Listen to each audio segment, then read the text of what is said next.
आज आपण पाहणार आहोत B12 डेफिशियन्सी किंवा B12ची कमतरता म्हणजे नक्की काय।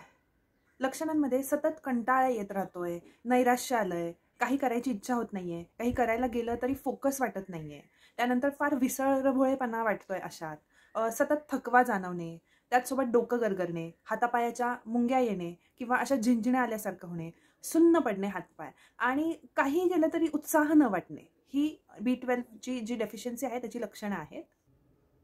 तर विटॅमिन B12 जे आहे हे वॉटर सोल्युबल विटॅमिन आहे आणि ते आपल्या शरीरात बनत नाही।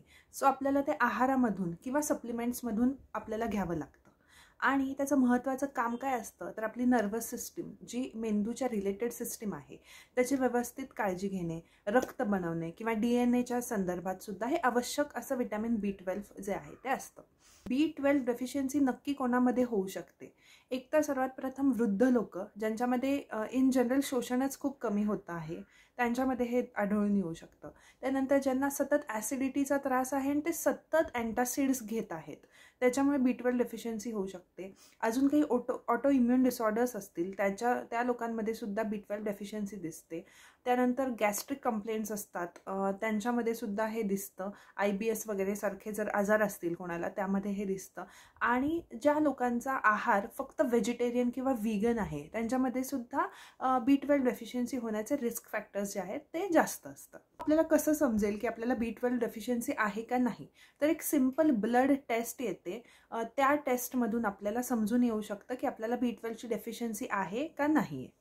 B12 डेफिशियन्सी असेल तर खाण्यापिण्यामध्ये काय बदल करावे तर नॉनव्हेज जे लोक आहेत त्यांच्याकडे भरपूर ऑप्शन्स आहेत जसं की अंडी, चिकन, मटन, फिश हे सगळे विटॅमिन B12 मध्ये भरपूर असतात तर तुम्ही ते खाल्लं तर भरपूर फायदा होणार आहे।